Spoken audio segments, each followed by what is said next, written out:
Cruises. Around 37.7 million people go on cruises every single year, attracted by the incredible amenities like pools, water slides, nightly shows, and of course the unlimited food. And it's no wonder that people gain an average of 5 to 10 pounds in just one week-long cruise when you have access to a never-ending buffet, a variety of restaurants, and drinks and still more drinks. It's basically a floating all-inclusive resort. Hi, I'm a writer who likes food, but you can call me Anne. The ship that I went on was called the Utopia of the Seas by Royal Caribbean, built in 2024. On this ship, there were over 5,500 guests, and including the crew of over 2,300, that brings the total people on this gargantuan floating hotel to almost 8,000 people. That is larger than 75% of all towns in the US, according to the 2024 census. This was my first view of the ship, which does not do it justice at all because each one of those tiny black squares are in fact windows or balconies. And let me tell you, with just my first step onto the ship, I was stunned at the interior because we walked straight into what appeared to be a shopping mall. Turns out it was actually only deck 5 of the 17 floors that made up the ship. Since we boarded a bit early, we had a couple hours until our rooms were ready, so we wandered past a giant Starbucks and into a bar with our luggage in hand and got our first drink of the trip. By the way, slight disclaimer, even though it looks like I'm downing cocktail after cocktail like a college freshman on spring break in Miami, all of these are basically fancy juice. This drink was called a My Spice and it was mango puree with lime and orange juice. By the time I finished my drink, the room was ready and I was honestly very pleasantly surprised at how spacious it was, especially the bathroom. We even had a balcony. I mean, look at this amazing view. And this was just the port.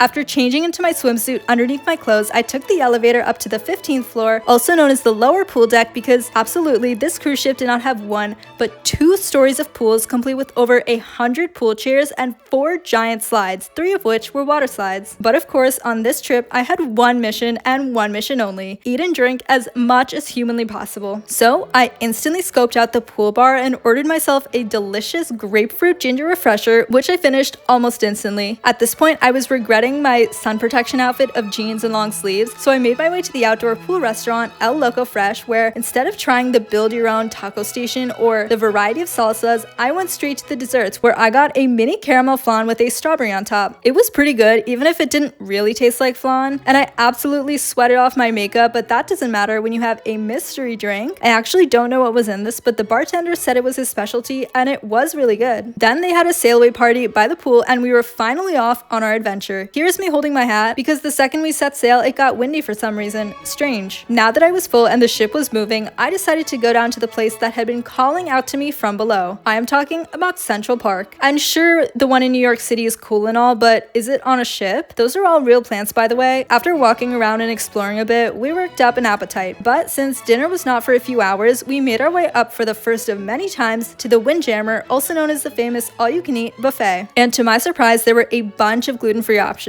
But since we had dinner reservations at the main dining hall in an hour or two, I decided to just eat desserts. Can you guess the theme here? Sadly for me, the beautiful mouth-watering desserts would have to wait because the only gluten-free dessert available was a Jell-O cup. So I got what would be the first of many cups of Jell-O and sat down. And it was good Jell-O. Cherry is not my favorite, but surprisingly, I enjoyed it a lot more than I thought I would. And there was no rest to be had because straight after that, we headed back to the room to change and head down to the main dining hall. Today's theme was casual, but the dining room felt really fancy. For dinner, there were 3 courses and we had to order all of them at once. While everyone got bread, once they learned that I couldn't eat gluten, the waiters were kind enough to bring out some slices of gluten-free bread for me. Then it was time for the first appetizer, a shrimp cocktail, which was pretty good, especially that red sauce. But what I really wanted to try was the escargot, also known as sea snails. But since it did have gluten in it, here's my brother's escargot, which he ended up ordering instead. And what is dinner without drinks? So I ordered what was essentially a fizzy strawberry lemonade to wash it all down. And there was no time to waste because then it was time for the main course, a tender, juicy steak with a side of baked potato, sour cream, and steamed vegetables. The camera angle is rough, but I somehow persevered as I finished the steak, which was cooked almost perfectly, by the way, and ate most of the vegetables. And finally, it was time for the best part of any meal, the dessert. I ordered the chocolate mousse, which was much larger than I was expecting it to be. It was so good that I still think about it sometimes, even though I did have to recruit some help help in finishing it at the time, but I got it done, and after that I was so full I couldn't possibly eat anymore. Until about a half hour later when I changed and made my way back down to deck 5 to go to the Promenade Cafe for the first time and learned that their desserts were free too. So of course, I had to get dessert number 2, a mini flan with toasted marshmallow on top, and it was really good. And that was the perfect end to day 1. The next morning, I woke up bright and early around 7 a.m. because we had reached our first stop of the trip, Nassau, Bahamas. After changing into my bathing suit and just staring at the ocean for way too long, I made my way to the Windjammer buffet for breakfast. There were so many options to choose from, like these fancy looking grapefruits, but I ended up getting a simple but not too filling breakfast of eggs, bacon, and sausages because I could just sense that I was about to drink my body weight in sugary, non-alcoholic mixed drinks for the rest of the day, and I didn't want to get too full and miss out because that would be horrible. The sausage was snappy, the bacon was crispy, and this egg was nice and runny. They also had a vat of chai tea, which I got because why not? And then it was time to walk it all off as we made our way off the ship. It took at least a half hour, but when we finally made it onto the island, it was kind of like a treasure hunt because somehow there were no signs or anything that said beach this way, so we had to go on a little bit of a mission to find it. After a treacherous walk over paved sidewalks in what appeared to be a quaint shopping district, we finally found the beach after about 10 or 15 minutes. And let me tell you, even though at this point I was struggling to breathe because of how oppressive the sun was, it was so worth it. It was a bright and sunny day and there was clear blue water as far as the eyes could see. Oh, can't forget the number 1 rule of the internet, no feet for free. We spent a good few hours here because how can you not get in the water when it is that clear? By the time we crawled back to the ship, the sun had been beating down on us nonstop and I was ready to almost pass out because of how dehydrated I was. I drank water as if I had been deprived of it for days, even though it had been maybe 3 hours since we left the ship. And since we had spent the first half of the day in the water, as soon as we got onto the ship, we only had one thought: let's get into the hot tub. So we got onto the elevator and went up 4 floors to the pools and hot tubs at the top of the ship. And let me tell you, this is where I discovered what would become my favorite drink of the entire ship, the lime and coconut. I don't know what they put in this, but I managed to finish it before we even found a hot tub to go into. So I did the only logical thing I could do and did the walk of shame right back to the bar probably 5 minutes later and ordered a second one. This one lasted for about 2 minutes after we got into the hot tub at least, so I'll take that as a win. Once we got bored of that one, we moved to a different hot tub and this one had a whole wall made of glass, which was super fun to lean against. By the way, you can just tell how big the cruise ship we were on was, at least compared to the one next to us. After that, I went back to the room and was met with a cute little towel friend. I took a quick shower and then went outside to admire the beautiful view from the balcony once again, but I was on a mission, so I got changed into my third outfit of the day and went back down to the 5th floor for a blended vanilla coffee drink, and then immediately afterwards, an iced chai latte. I sipped on my latte as I made my way up one deck to the 6th floor, which was home to the bottom of this giant slide, which I did end up going on later. And then it was time for dinner. Today's theme was red, my dress was pink, so I thought close enough as I made my way down to the main dining hall. We arrived to an already set table and I didn't waste any time ordering a strawberry limeade. The servers were kind enough to let me pre-order everything for today yesterday so that they could make everything that I wanted gluten-free, which meant that today I finally got the escargot. I was not letting that one go. It mostly tasted like cheese, which I was not mad at all. For dinner, I got the salmon, but the star had to be the baked potato, which coincidentally is what I started feeling like after eating all of this. But there is always room for dessert, so I had to order the creme brulee, which had been calling my name since the night before. Do you hear it? After gobbling that up, I made a quick pit stop at the room to get a shawl before heading down to the show for the night. But my very important mission would not be forgotten, so afterwards I headed back to the Promenade Cafe for another blended coffee, this time with a mountain of whipped cream. I decided to get my steps in and walk off all that sugar in the Central Park afterwards, and finally I headed back up to the room to sleep it all off. If you want to see what I did on the next half of the cruise, watch part 2 coming soon.